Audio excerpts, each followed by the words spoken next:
migwi hariya anyisigaye kugeza uno munsi ni migwi izobishika novuga kuri ngahe izobishika ku munani novuga yindi iza kuba yatashe mu kurindira novuga urukino ruza guhuza Nottingham Forest uno munsi baza kwakira equipe ya Ipswich Town. Mu mpera zino ndwi rero kuva ku munsi wa gatanu Aston Villa bitwara neza batsinda Cardiff City ibitsindo 2-0. Ibitsindo byinjije byose na n'uwitwa Asensio uriya munya Espagne recruitment nziza ya Aston Villa iri kugenda ibafasha. Rero Asensio yashiramo ibitsindo 2 byose vyiwe kuri pasi zose za Marcus Rashford ubona ko baje bameze rero kinzi bazaneza kabisa ko zabafasha nuko iyindi equipe yitwaye neza ni Preston North End batsinze 3-0 equipe ya Burnley. Equipe ya Burnley hari ku munsi wa gatandatu. Iyindi equipe yitwaye neza ku munsi wa gatandatu nyene yari Crystal Palace batsinda Millwall ibitsindo 3-0. Ariko no match ni match novuga hagiramo imvune ya witwa Jean-Philippe Mateta. Accident ikomeye umugabo yahatswe gose.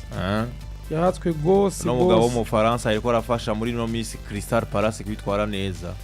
Uribuka match ya Manchester City ibitsindo 2 wenyene. Ni match yejo wundi batsinda equipe ya Aston Villa bine byose kuri kimwe. Ayo n'umukinyi yaramaze iminsi presque chaque match ageze ku bitsindo 13. Presque chaque match atsinda muri phase retour. Jean-Philippe Mateta. Ubundi rero yahuye n'umugardi wa Millwall hari aramuseka bamutwara ku nderuzo bamushikanye mu bitaro hari baramuvura ariko baravuze ati ni sawa biriko biraza ariko ni shock yagize ikomeye cyane hano ku gutwi.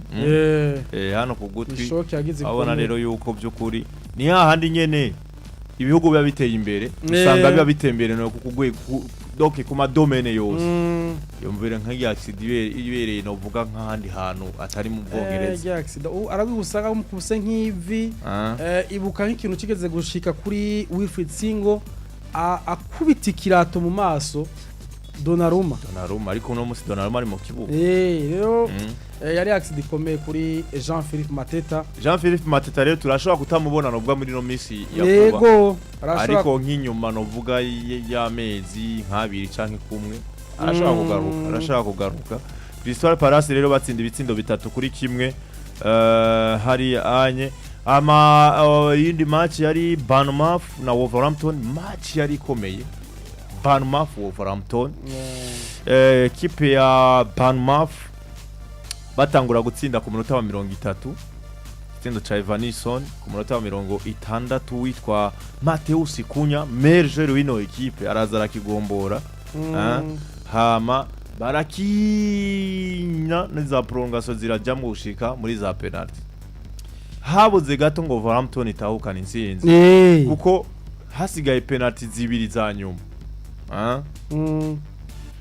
Umukinyi wa Bournemouth yarahushije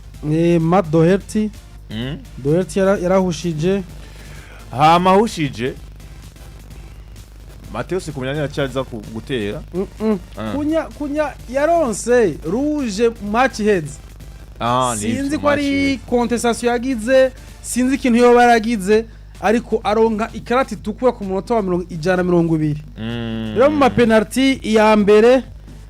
penalty ya mbere yatewe na Jürgen Strand Larsen wo muri Wolverhampton arayitsinda. Iya mbere ya Bournemouth itsinda Justin Kluivert. Ya kabiri Andre Gomez yaratsinda. Ya kabiri ya Bournemouth itsinda na Dango Ouattara. Ya gatatu ya Wolverhampton Ait Nouri arayishirayo. Tavernier araza arayishiramo ya Bournemouth. Hama ku ruhande rwa Wolverhampton Totti Gomez araza arayitsinda ariko Dean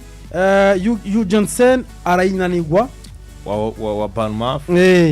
Zibaye zine kuri zitatu yari yakane zibaye zine kuri zitatu. Hama acaraza Matt Doherty acarayinanirwa uwo ni Wolverhampton. Doherty umunyarusherie arayinanirwa ayinaniwe zigunya ari inde zine kuri zitatu. Hacaraza Lewis Cook wa Bournemouth arayitsinda zibaye zine kuzindi. Hama iya gatanu ya Wolverhampton iyo bayitsinda ariko bari guca barindira yuko uyundi atera acarayinanirwa Boubacar Traoré biguma ari ku zindi hama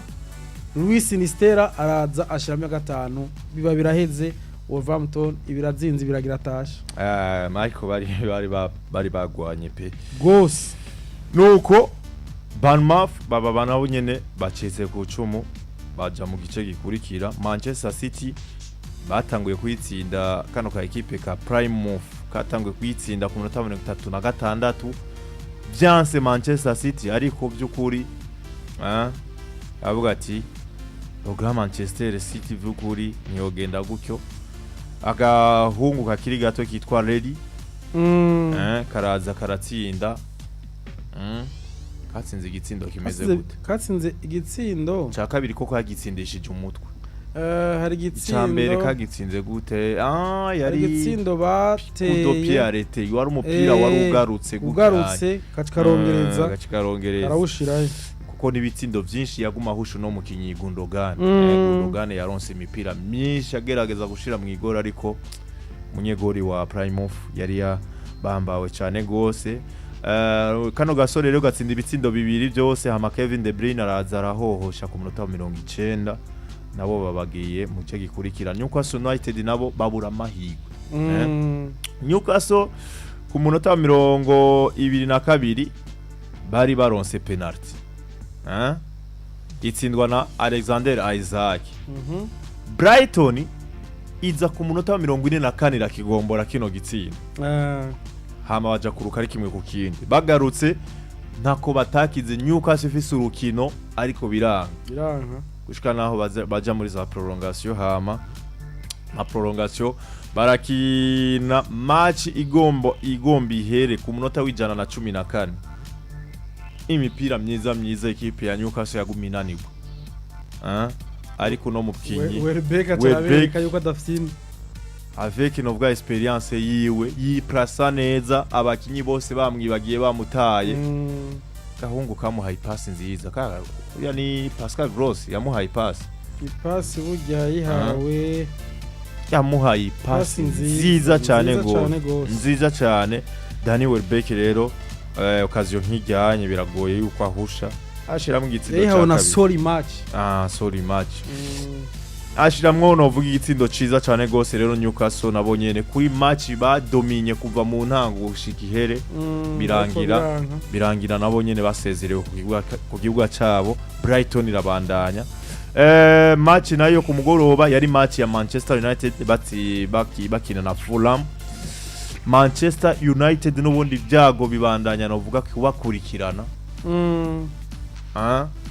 Manchester ubona ko byukuri niveau iri hasi baza kuba novuga batsindwa igitsindo ca mbere bagomba baje kuruhuka. Fulham no mukinyi wabo wo ku ruhande inyuma arabatsindira witwa Baise atsinda igitsindo hari anye ciza hama baja kuruka ari kimwe ku busa bagarutse. Bruno Fernandes araza aragombora kino gitsindo kuri pass ya Diego Dalot gutyo babanganya kimwe ku kindi gushika naho baja muri za prolongation gushika naho novuga baja muri za penalty bagiye gutera za penalty witwa Lindelof yaheruka gukina ryari match ariko wowe kamwizera akaja gutera penalty ivyo bari byo muri entraînement Alonso ari gihe ari ama science amatirobi bagira n'umubwinyi wonyene umuravye uramubona yuko atiyemera ugasanga expert mu gutsinda penalty uramubona ko atiyemera ryari yatsinze penalty Lindelof oya n'entraînement turaba ariko ni vya bindi twabo ni kungene yayiteye ubuhinga yashizemo kugira ngo atwemeze yuko yashyize we ntiyananiwe woca umubwira ngo nta penalty aratera Zigze Jesse nari mu kumutuma ngo atere penalty yakinye iminota 120 yose yabaye puise nka kuki yakinye match 120 yiruka inyuma y'umupira vyumvikana yuko aba yarusha umukinyi nk'uko bisanzwe abakinyi baciye ubwenge nimba wararavye match yejo abakinyi baciye ubwenge umufata Mpeti Obi Martin akagenda kwiterera nibo batangura gutera kugira ngo basi nimba unaniwe unanigwe kare ntihabura abandi bantu bazogira amakosa nagira amakosa mu nyuma Zigze ushitse muri Manchester atanguye kwigira umushefu ngo magutere penalty ya nyuma yarateye penalty ya nyuma kuri match ya Arsenal sinzi kuyibuka arayitsinda nuno munsi rero yagomba twemeze abaye victoire